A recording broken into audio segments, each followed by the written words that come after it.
Hello बच्चों, नमस्कार। आज हम शुरू करेंगे एनसीईआरटी मैथ क्लास 10th का प्रश्नावली 1.1 का 5वां सवाल। तो सवाल पढ़ते हैं। प्रश्न 5वां है, यूक्लिड विभाजन प्रमेयिका का प्रयोग करके दर्शाइए कि किसी धनात्मक पूर्णांक का घन 9m+1 या 9m+8 के रूप का होता है। तो ये सवाल दिया हुआ है। तो सबसे पहले लिखेंगे हल।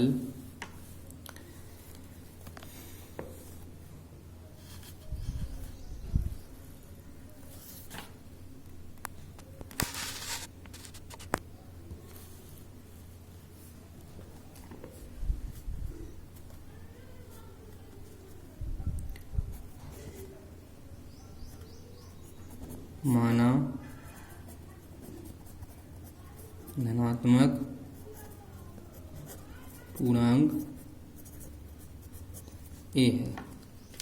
माना धनात्मक पूर्णांक ए है। अब भाजक लेना है। भाजक लेंगे क्वेश्चन से, जैसे इसमें लिखा है 9, तो भाजक 3 लेंगे। क्योंकि इसमें 9 नहीं लेना है, 3 लेना है, क्योंकि घन करना है। तो 9 का घनमूल 3 होता है, इसलिए इस सवाल में 3 लेना है भाजक। तो भाजक बराबर 3। अब लिखेंगे यूक्लिड विभाजन प्रमेयिका से। यूक्लिड विभाजन प्रमेयिका से। तो यूक्लिड विभाजन प्रमेयिका होती है वही भाज्य बराबर भाजक गुणा भागफल धन शेषफल। तो ए में भाग देंगे तो 3q + r। सवाल कर चुके हैं अब। तो r के संभव मान आ जाएंगे, r के संभव मान 0, 1, 2। तो सबसे पहले r बराबर 0 लेना है। तो यहाँ लिखेंगे जब r बराबर 0 हो। तो सबसे पहले r बराबर लेना है 0। तो a बराबर 3q और प्लस r की जगह पे 0 लिखना है। तो प्लस 0 लिखने की कोई ज़रूरत नहीं है, क्योंकि सवाल में लिखा है घन, तो दोनों पक्षों का घन करना पड़ेगा। तो लिखेंगे दोनों पक्षों का घन करने पर। तो दोनों पक्षों का घन करेंगे तो a पे घन और 3q पे घात 3 यानी घन। तो a पे घात 3 बराबर 3q को 3 बार गुणा करके लिखना है। 3q पे घात 3 यानी 3q गुणा 3q गुणा 3q। तो 3 3 का 9 और 9 3 27। q और q आधार एक सा होने पर सब पे एक घात मानी जाती है। आधार एक सा होने पर गुणा में घातें जुड़ जाती हैं। तो घात हो जाएगी 3, 27 q पे घात 3। अब सवाल में सबसे पहली स्थिति अपन को ज्ञात करना है 9m यानी 9 लाना है। तो इसमें से 9 बाहर निकाल लेंगे। जब 9 बाहर निकाल लेंगे तो अंदर क्या बच जाएगा, भाग देने पर क्या आएगा, 9 3 27 और q पे घात 3 जैसे कि तैसे। ठीक है। अब इसके बाद a पे घात 3 और 9 और इस कोष्टक की जगह पर m लिख सकते हैं। तो m का क्या मान हो जाएगा, m बराबर, ये m लिखा है, m बराबर 3q पे घात 3, ये m का मान हो जाएगा। तो 9m, ये पहली शर्त हो गई। अब जब r बराबर 1 हो, अब r बराबर 1 रखना है। तो a बराबर 3q प्लस r की जगह पर क्या लिखना है, 1। फिर अब करना है दोनों पक्षों का घन करने पर। दोनों पक्षों का घन करने पर। अब दोनों पक्षों का घन करना है, तो a पे घात 3 और 3 प्लस 1 पे घात 3, तो 3 प्लस 1 इसका घन करने के लिए श्रीरप का उपयोग करते हैं।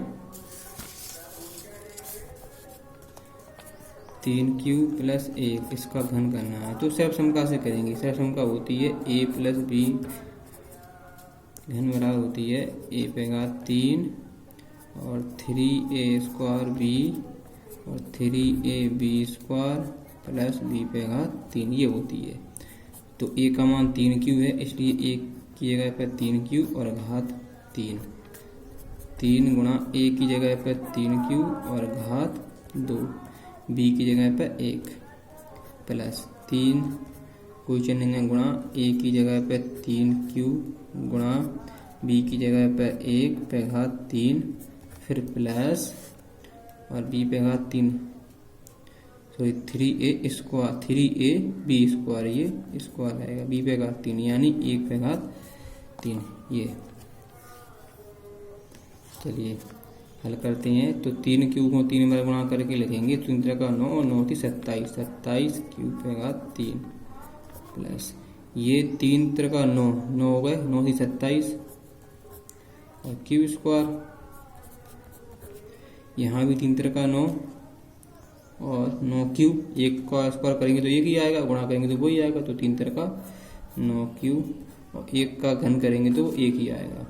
तो 27 q पे घात 3, 27 q पे घात 3 प्लस 27q स्क्वायर, तो 27q square plus 9q plus 1। चलिए आगे करते हैं। अब इनमें चूंकि सवाल देख लेंगे, ये 9m पहले सिद्ध कर चुके हैं, अब 9m प्लस 1, तो इनमें से 9 निकालना है और आखिरी में 1 लाना है, वो ऑलरेडी है अपने पास, तो इनमें से सब में से 9 कॉमन निकाल लेंगे, तो अंदर बच जाएगा 9 तिया 27 और q पे घात 3 जैसे कि तैसे, 9 तिया 27 q स्क्वायर जैसे कि तैसे, और 9 एकम 9, तो यहाँ आएंगे q कोष्टक 1 प्लस 1, तो a पे घात 3 9 इस पूरे कोष्टक की जगह पर m लिख सकते हैं और प्लस 1 जैसे का तैसा लिख देंगे। ये दूसरी शर्त अपन ने सिद्ध हो गई, और यहाँ पर लिख सकते हैं ये पूरा कोष्टक m की जगह पर आ गया, इस पूरे कोष्टक की जगह पर m लिख दिया गया है, तो m का मान ये पूरा कोष्टक हो जाएगा 3q पे घात 3 plus 3q square plus q, ये पूरा है। अब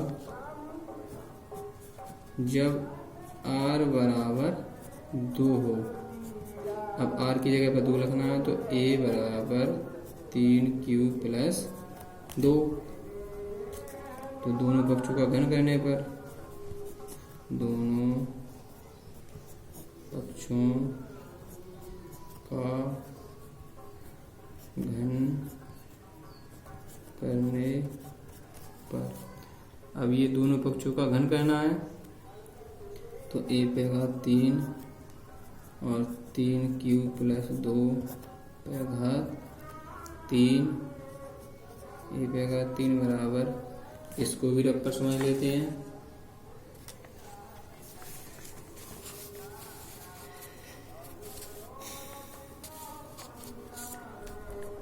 तीन क्यूब प्लस 2 पे घात 3, तो वही सर्वसम का लगाएंगे इसमें भी, a पे घात 3 यानी 3q पे घात 3 plus 3a square b, 3a का मान 3q, 3 square b, 3a square b plus 3a b square, तो सॉरी ये b का मान 2 है, तो यहाँ 2 लिखना पड़ेगा,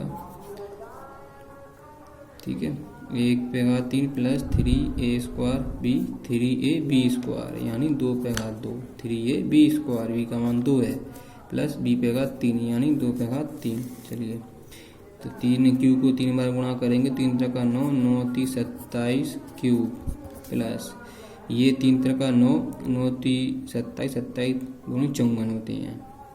ठीक है, तो 54 क्यूब स्क्वायर प्लस ये देखेंगे इधर, ये 2 दूनी 4 हो गए, 4 तिया 12, 12 ती 36,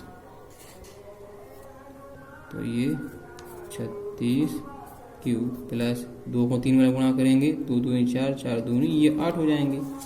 तो ये लिख सकते हैं अब 27 क्यूब पे 3, तो यहाँ पे लिखेंगे 27 क्यूब पे 3 plus 54 cube square, 54 cube square plus 36 cube plus 8। तो अब इसके बाद आगे करेंगे, आगे करने के लिए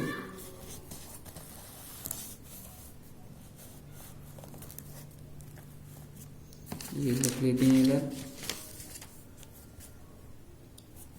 27 क्यूब पे 3 plus 54 cube square plus 36 cube plus 8, ये पेगा 3। आगे करेंगे अपन, तो इन सब में सबसे पहले सवाल देख लेंगे सिद्ध क्या करना है। तो ये तीसरी शर्त सिद्ध करना है, 2 शर्त अपन सिद्ध कर चुके हैं, तीसरी शर्त सिद्ध करना है 9m प्लस 8, यानी 8 लाना है आखिरी में और 9 शुरुआत में। तो शुरुआत में 9 आ सकती है कॉमन लेने पर तीनों में, और 8 आखिर में है। तो यहाँ से 9 कॉमन निकाल लेंगे, भाग देने पर 9 तिया 27, 9 छः 54 क्यूब स्क्वायर और 9 चौको 36 क्यूब, और ये प्लस के 8। चलिए 9 इस पूरे कोष्टक की जगह पे m लिख सकते हैं और प्लस में 8। यहाँ पे कारण दे सकते हैं, m का मान ये पूरा कोष्टक लिख देंगे, 3 क्यूब पेगा 3 plus 6 cube square plus 4 cube, ये m का मान। तो ये तीनों सिद्ध हो चुकी हैं। चलिए मैं आपको अगर चाहो तो इस सवाल का स्क्रीनशॉट ले सकते हो, मैं इसका शुरू बता देता हूँ। ये यहाँ पे ये 5वां सवाल है, तो ये पहला स्क्रीनशॉट, और इसके बाद ये दूसरा, और इसके बाद ये तीसरा, उसके बाद ये चौथा। Thank you.